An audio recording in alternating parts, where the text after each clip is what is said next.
Hello everyone.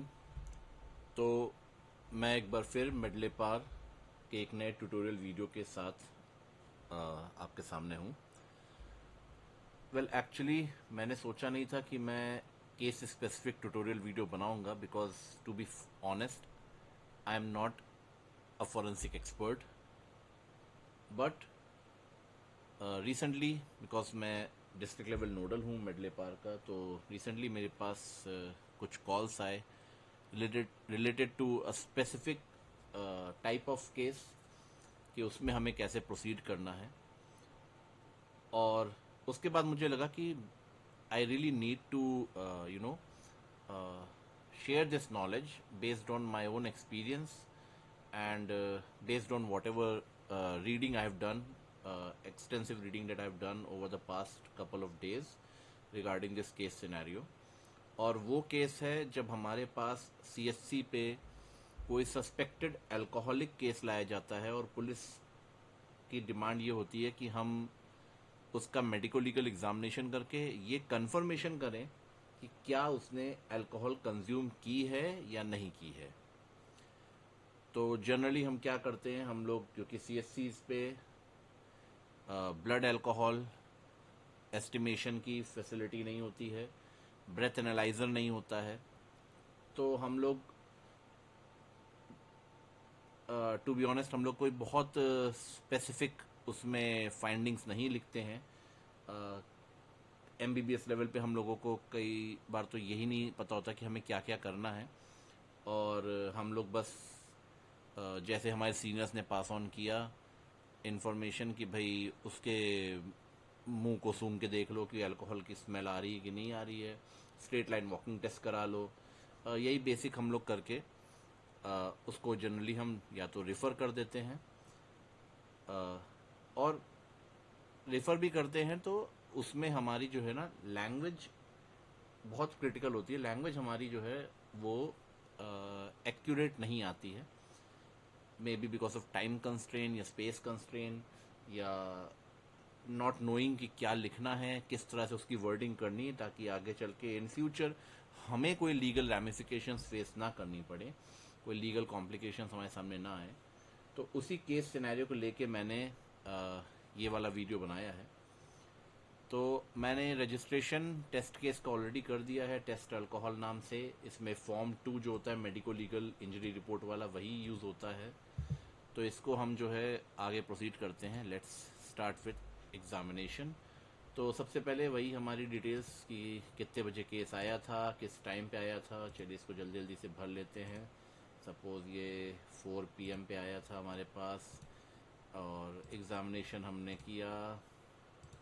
यहाँ पे हम कर लेते हैं कि हमने 5 क्यों करेंगे इसको, 4-5 PM पे हमने इसका एग्जामिनेशन कर लिया। एग्जामिनेशन प्लेस हमारा जो था वो इमरजेंसी वार्ड थी, क्योंकि ड्यूटी ऑफ हो चुकी थी। आइडेंटिफिकेशन मार्क हम डाल लेते हैं जल्दी से। जनरली बोनी प्रोमिनेंस को लेके होता है, बट ये एक आपका एग्जाम्पल सिनेरियो है, इसलिए मैं इसमें रैंडम आइडेंटिफिकेशन मार्क डाल दे रहा हूँ। ये हमने कर लिया और फिर सेव एंड प्रोसीड किया।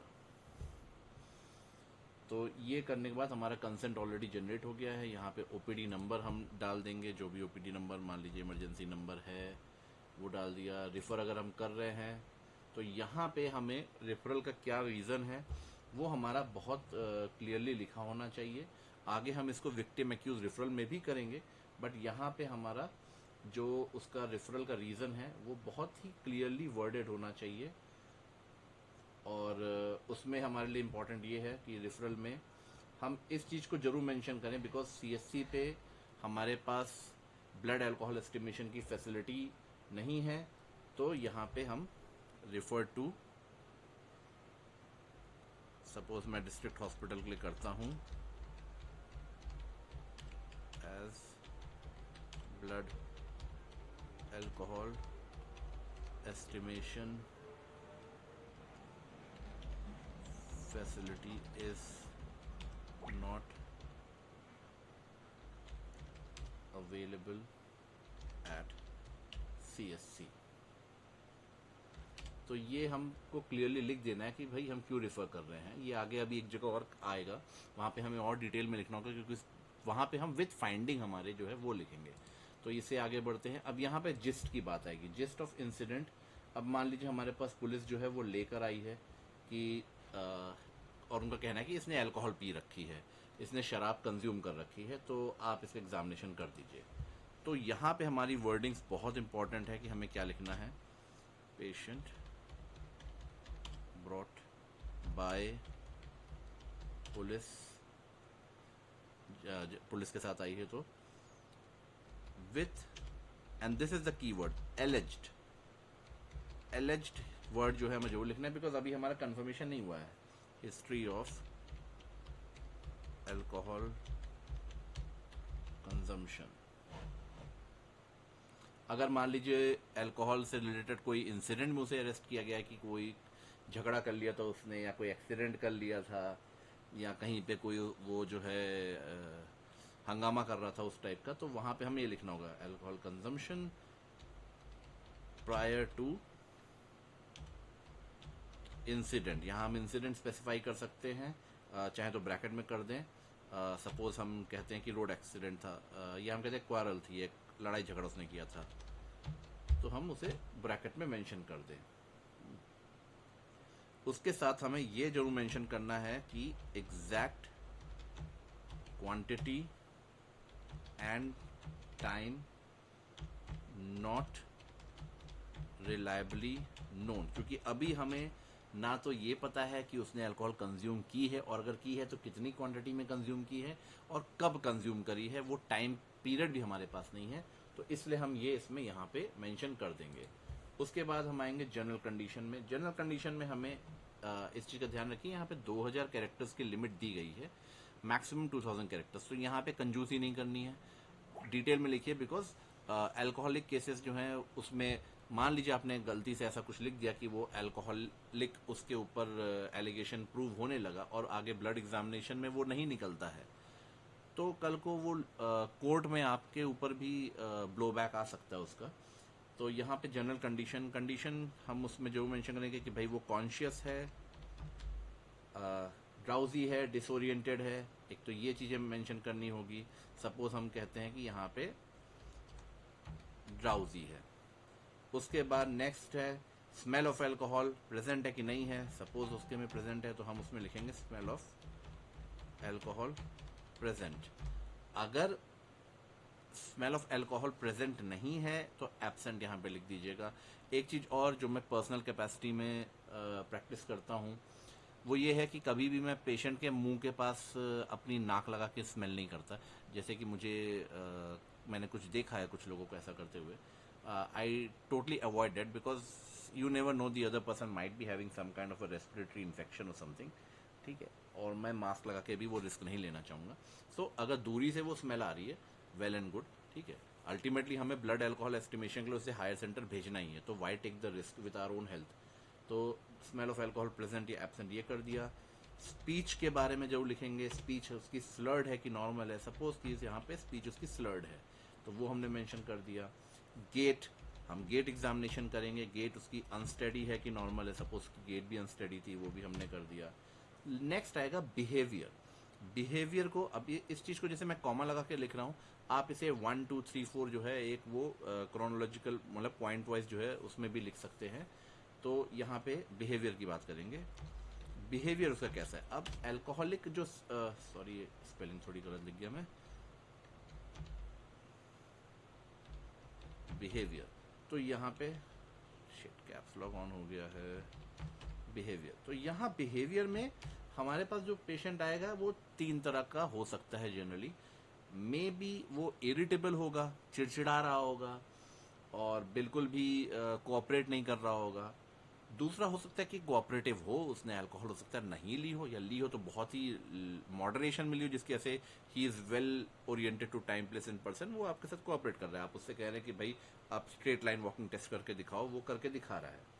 तो ये हम हो सकता है। एंड थर्ड होता है डिसइनहिबिटेड। डिसइनहिबिटेड जो बिल्कुल ही केओटिक होगा, उसको और किसी चीज की शर्म नहीं है, कुछ नहीं है। वो हो सकता है कि कहीं लोटने लग जाए, कहीं कूदने लग जा रहा है, अपने कपड़े उतार दे रहा है, पब्लिक यूरिनेशन कर दे रहा है, इस तरह की कुछ भी हो सकता है। मैंने ऐसा केस देखा भी है जो बिल्कुल ही डिसइनिबिटेड था और उसे कंट्रोल करना मुश्किल हो रहा था। Ultimately I had to call 112 उसको वो करने के लिए। वो मेडिको लीगल केस नहीं था, वो जस्ट आपका ट्रीटमेंट के लिए उसे लेकर आए थे रिलेटिव उसके।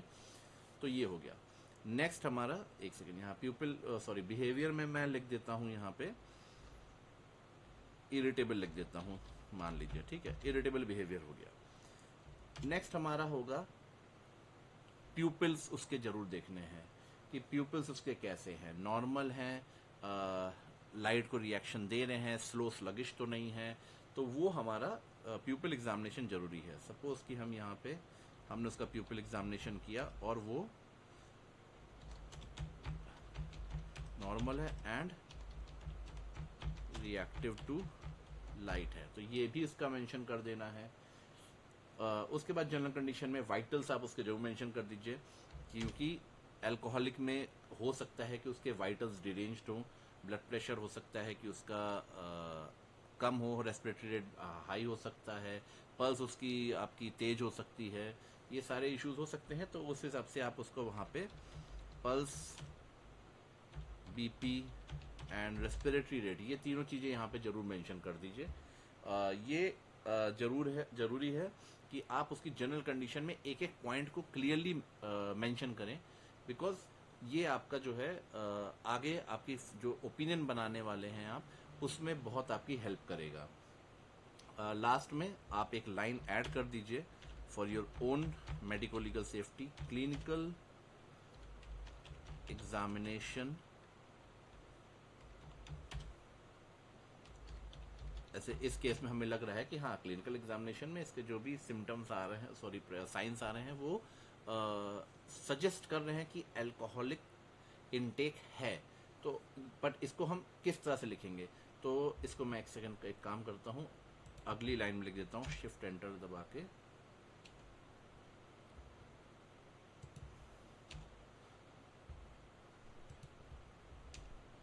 ओके, इसमें शिफ्ट एंटर नहीं काम करता है, तो चलिए इसको मैं वैसे ही लिखता हूँ जैसे कि ये इसमें आ रहा है। ये मैंने यहाँ पे एक सेमीकोलन ले लिया, clinical examination reveals features, again very important word, suggestive. Suggestive क्योंकि अभी हम कंफर्मेशन नहीं कह सकते। It is suggestive of alcohol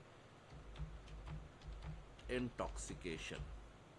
तो ये हमारी वर्डिंग यहाँ पे बहुत इंपॉर्टेंट होगी। उसके बाद फिर हमारा जब आएगा पर्टिकुलर ऑफ इंजरीज, अगर उसको कहीं चोट वोट लगी है, मान लीजिए कि वो ड्रिंक करके ऐसे हमें बताया जा रहा है कि ड्रिंक करके उसने झगड़ा किया था, झगड़े की ऐसे कोई चोट लगी है, तो उसका ब्यौरा आपको यहाँ पे लिखना पड़ेगा। इंजरीज को लैसरेशन है, कंट्यूजन है, जो भी है वो आप यहाँ लिख सकते हैं। अगर इनकेस मान लीजिए कोई इंजरी नहीं है तो यहाँ पे नील इंजरी करके इसे कर दीजिए। अब उसके बाद आएंगे नेचर ऑफ इंजरी पे। नेचर ऑफ इंजरी, क्योंकि यहाँ पे तो कोई इंजरी है नहीं, तो हम यहाँ पे नील कर देंगे। प्रोबेबल ड्यूरेशन, अगर इंजरी कोई है, माइनर इंजरी वगैरह है, same again going back to the previous point, अगर कोई सिंपल इंजरी है तो नील की जगह सिंपल उसे इंटर कर देंगे। प्रोबेबल ड्यूरेशन में आप अगर कोई रीसेंट चोट है तो रीसेंट मेंशन कर दीजिए, लास्ट फ्यू घंटे में कोई है तो with in few hours mention कर दीजिए, वो आप यहाँ पे इंटर कर सकते हैं। और अगर कोई भी चोट नहीं है, प्रोबेबल ड्यूरेशन नहीं है, तो यहाँ पे सीधे सीधे not applicable as no external injuries are present. एक चीज ध्यान रखिएगा कि यहाँ पर इंजरी की ड्यूरेशन पूछी गई है, अल्कोहल इनटेक की ड्यूरेशन नहीं पूछी गई है कि उसने अल्कोहल कब लिया था, वो हम बता भी नहीं सकते हैं। कन्फर्मेटरी हम बता भी नहीं सकते कि उसने अल्कोहल 2 घंटे पहले लिया था कि 4 घंटे पहले लिया था। तो ये यहाँ पे मेंशन, क्लियरली मेंशन कर दीजिए। अगेन 2000 कैरेक्टर्स की यहाँ पे स्पेस दी गई है, इसलिए यहाँ पे बहुत आराम से इसको जो है डिटेल में लिख दीजिए, ताकि आपको कोई इसकी लीगल इश्यूज ना आए इन फ्यूचर। लास्ट में आता है kind of weapon used. Again यहाँ पे कोई वेपन एप्लीकेबल नहीं है, कोई चोट नहीं हम दिखा रहे क्योंकि, तो नॉट एप्लीकेबल कर दिया। अब यहाँ से हम सेव एंड प्रोसीड करेंगे। अब यहाँ पे हमारा जो है चोटों का ब्यौरा अगर यहाँ पे देना है तो यहाँ कुछ है नहीं, सेव एंड प्रोसीड किया, सेव एंड प्रोसीड किया। नेक्स्ट आता है material collected. Material collected, preserved and handed over to police for chemical analysis. देखिए यहाँ पे लिखा है राइट कंप्लीट डिटेल्स। अगर तो हमारे पास ये फैसिलिटी है कि हम वहाँ से सैम्पलिंग करके, से सपोज ब्लड अल्कोहल एस्टिमेशन के लिए हम उसका ब्लड सैंपल लेके हम हायर सेंटर भिजवा सकते हैं, वो फैसिलिटी हमारे पास है। तो यहाँ पे उस चीज़ को मेंशन करना बहुत ज़रूरी है। सपोज हमने लिखा blood sample collected for alcohol estimation and sent to, suppose district hospital हम भेज रहे हैं, डिस्ट्रिक्ट हॉस्पिटल, ठीक है, ये हम कर लेंगे। और आगे लिख देंगे because test facility is not available at facility. तो ये हमारा जो है ये हम यहाँ पे इंटर कर देंगे अगर मटेरियल कलेक्ट कर रहे हैं। अगर तो हम उसे रिफर कर रहे हैं तो यहाँ पे हमें कुछ भी भरने की जरूरत नहीं है। यहाँ पे हम चाहें तो सिर्फ इतना कर सकते हैं कि blood sample not collected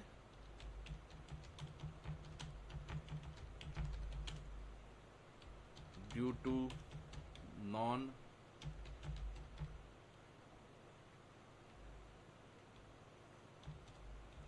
availability of facility। थोड़ा स्पेलिंग गलत हो गई है, अवेलेबिलिटी ऑफ फैसिलिटी ये हमने कर दिया। इसको हम यहाँ पे करके ऐड टू लिस्ट कर देंगे। अगर इन केस आप अल्कोहलिक जो है उसका कोई क्लॉथ का सैंपल भेजना चाह रहे हैं कि भाई कपड़ों पे उसके कुछ अल्कोहल गिरी हुई हो सकती है, उसको एनालिसिस के लिए भेजना चाह रहे हैं तो वो भी आप भेज सकते हैं। या उसके मान लीजिए कोई चोट लगी है और उस पर कोई ब्लड स्टेन्स वगैरह हैं, उसके लिए आप कलेक्ट करना चाहते हैं, वो आप केस टू केस आपका डिफर करता है। तो बट ये हमारा मेन यहाँ पे इस केस में हमारा ब्लड सैंपल का ही इसमें मेंशन होगा, तो ये हम यहाँ पे मेंशन कर देंगे। ठीक है, अभी फ़िलहाल मैं इसको हटा देता हूँ और हम आगे प्रोसीड करते हैं। अगेन ये यहाँ पे क्योंकि कोई चोट हमने नहीं मेंशन करी है तो हम इसे यहाँ पे सेव एंड प्रोसीड कर देंगे और हम प्रीव्यू रिपोर्ट करेंगे। एक बार रिपोर्ट प्रीव्यू कर लेते हैं। क्या है, हमने यहाँ पे कोई भी कंफर्मेटरी फाइंडिंग नहीं दी है, हमने बस लिखा है clinical examination reveal feature suggestive of alcohol intoxication. ये करने के बाद हम इसे फ्रीज कर देंगे और फ्रीज करने के बाद हम गो टू होम करेंगे। तो ये हमारा हो गया।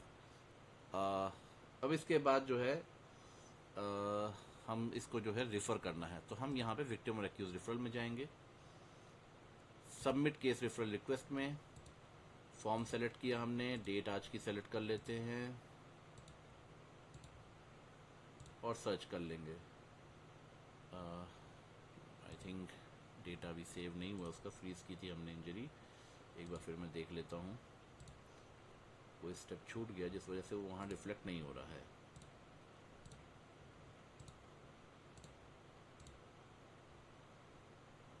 पेंडिंग फ्रीज है, हाँ ये मैंने एक्चुअली यहाँ से फ्रीज करने के बाद जो है प्रिंट विथ फाइनल डिटेल यहाँ से कर लेना चाहिए, उसके बाद वो फ्रीज हो जाती है। अब यहाँ पे जब मैं विक्टिम एक्यूज रिफरल में जाऊँगा तो यहाँ पे मुझे ये केस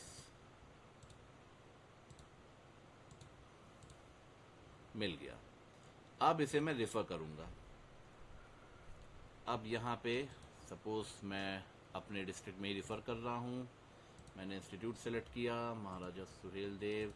रिफरल रिमार्क यहाँ पे सबसे इम्पॉर्टेंट है कि हम रिफ़र क्यों कर रहे हैं, ये हमारा बिल्कुल क्लियर होना चाहिए।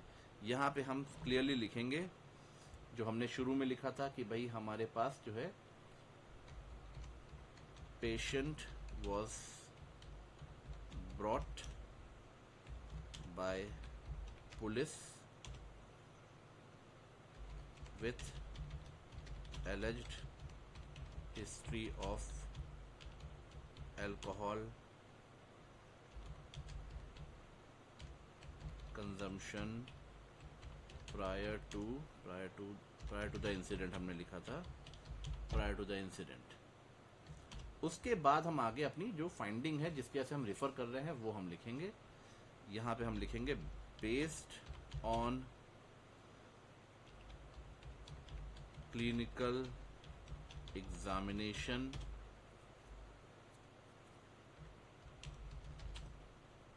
The person shows features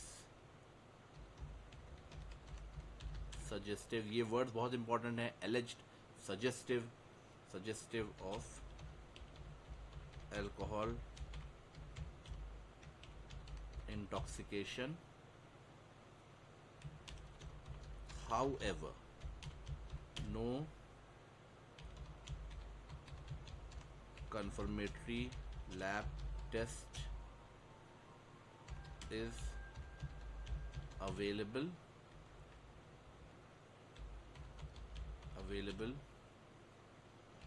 at this center। आप यहाँ पे at the CSC भी लिख सकते हैं।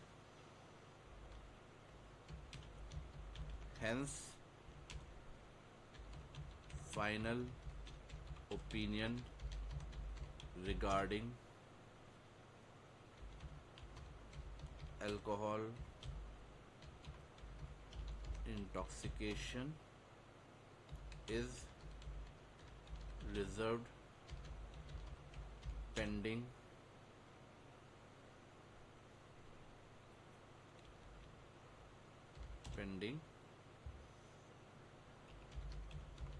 chemical analysis। ये लिखने के बाद अगली लाइन में हम आ जाएंगे। यहाँ शिफ्ट एंटर यहाँ पे काम कर रहा है।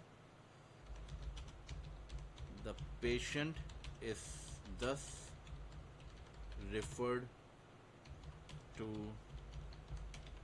higher center for, यहाँ पे किस लिए हम भेज रहे हैं? Number 1 blood alcohol estimation, number 2 further medico-legal evaluation, and number 3 ये तीनों चीज़ें मेंशन करना जरूरी है, मैनेजमेंट इफ रिक्वायर्ड। अब आप पूछेंगे मैनेजमेंट इफ रिक्वायर्ड क्यों? क्योंकि आपने इसे रिफ़र कर दिया है। सपोज कि इसको ड्यूरिंग द ट्रांजिट किसी तरह का हाइपोथर्मिया हो जाता है या हाइपोग्लाइसीमिक कोई इशू हो जाता है इसे, और उसके वजह से इसको जो है कुछ मेडिकल कॉम्प्लिकेशंस हो जाती हैं। तो बिकॉज आपने यहाँ रेफरल में लिखा है मैनेजमेंट इफ रिक्वायर्ड, तो ये आपका एक सेफ गार्ड हो जाएगा। बिकॉज अगर ये पेशेंट वहाँ पहुँचा बाद में इसने कहा कि नहीं मेरा वहाँ पे ट्रीटमेंट इन्होंने नहीं किया, इन्होंने ऐसे ही मुझे भगा दिया बस, तो आप ये कह सकते हैं कि भाई हमने इसे रिफ़र किया था और हमने क्लियर इंस्ट्रक्शन दिए थे कि भाई इसकी अगर कोई कॉम्प्लिकेशन होती है तो उसकी मैनेजमेंट भी डिस्ट्रिक्ट हॉस्पिटल पे ही की जाएगी।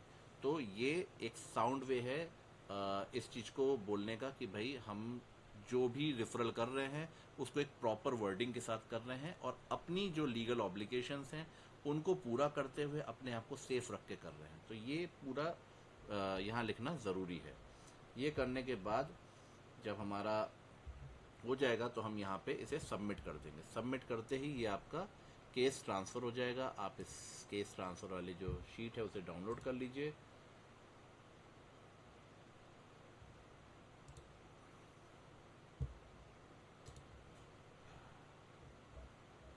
जस्ट अ मिनट, ये मेरे में एडोब एक्रोबैट ऑटोमेटिकली इसमें खुलने लगता है, मैं इसे बंद कर देता हूँ ज़रा। ये देखिए ये मेरा केस रेफरल स्लिप रेडी हो गया, ट्रांसफ़र आईडी रेडी हो गई, नेम हो गया, रेफरल हो गया, और यहाँ पे पूरा आपका reason for transfer, well documented reason for transfer लिखा हुआ है जो आपको प्रोटेक्ट करेगा।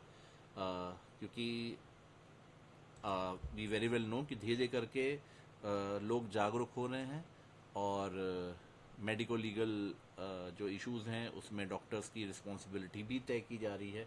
मेडलिपार इटसेल्फ एक पोर्टल इसलिए डेवलप किया गया है ताकि डॉक्टर्स रिस्पॉन्सिबिलिटी लें जो भी वो लिख रहे हैं उसके लिए। और इसीलिए ये ज़रूरी है कि जब भी हम रेफर करें एक वन लाइन रेफरल ना लिख के उसे डिटेल में लिखें ताकि हमें कोई दिक्कत ना हो। तो ये आपका रेफरल रेडी हो गया। इसे आप प्रिंट करके उससे केस रेफरल स्लिप दे दीजिए, वो आपका वहाँ पे लेकर जाएगा अपना, और वहाँ पे अपना फर्दर इवेल्युएशन करवा लेगा, ब्लड केमिकल एस्टिमेशन करा देगा। So this is it guys. इस तरह से आप अपना जो है केस क्रिएट कर सकते हैं जो आपका आएगा अल्कोहलिक, सस्पेक्टेड अल्कोहलिक एग्जामिनेशन का, वो आप कर सकते हैं। अब फिलहाल मैं इसको जो है जस्ट अ मिनट,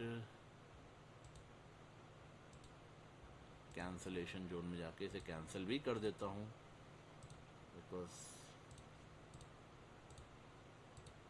मैंने तो इसे प्रिंट कर दिया है, तो कोई बात नहीं, ये आईडी बन गई तो क्या ही कर सकते हैं। एनीवे ये एक तरीका है आपका इस तरह के केसेस को डील करने का। Again I am not an expert in this field. I'm not a medical legal expert, but I consider myself good with technology. I consider कि मुझे जो है टेक्नोलॉजी की ग्रास्प काफ़ी अच्छी है, मैं जल्दी पकड़ लेता हूँ पोर्टल्स और इन सब चीज़ों को। तो उस हिसाब से मैंने ये वीडियो रेडी किया है केस बेस्ड सिनेरियो को लेके। आगे भी मैं कोशिश करूँगा कि ऐसे केस बेस्ड सिनेरियोज अपने जो 11 साल का एक्सपीरियंस है एज अ मेडिकल ऑफिसर उस बेसिस पे मैं रेडी करके अपलोड करूं। But again since I am not an expert, अगर मुझसे यहाँ पे कोई पॉइंट छूट गया है, कोई कमी हो गई है या कोई गलती हो गई है मेरे जो मैंने पॉइंट्स इसमें लिखे हैं, जो पॉइंट्स मैंने मेंशन किए हैं, अगर वैसा कुछ भी हुआ है तो I will be really grateful कि आप कमेंट सेक्शन में उसे हाईलाइट करें, उसे मेंशन करें। Let's interact and let's learn with each other, because जो मेडिको लीगल और पोस्टमार्टम होता है यही वो मेन क्राइटेरिया है जो हमें एक गैजेटेड ऑफिसर बनाता है। एक डॉक्टर और एक मेडिकल ऑफिसर के बीच का एक जो डिफ्रेंशिएटिंग फैक्टर होता है वो यही होता है। जैसा कि मुझे एक हमारे सीनियर हैं स्टेट मेडिको लीगल सेल में डॉक्टर कीर्तिवर्धन सिंह सर, उन्होंने मुझे ये बताया था कि ये एक मेडिकल ऑफिसर और एक डॉक्टर के बीच का डिफरेंस होता है, the medico legal and the postmortem वाला जो एस्पेक्ट है वो। सो आई होप कि मुझे कमेंट सेक्शन में आप लोगों का रिस्पांस मिलेगा। And that's it for me guys. Thank you very much for watching. मिलते हैं अगले केस बेस्ड सिनेरियो में, या मैं कोशिश करूँगा कि सेक्सुअल असॉल्ट वाला जो फॉर्म है उसको करने की कोशिश करूँ। So thank you once again, take care, bye bye.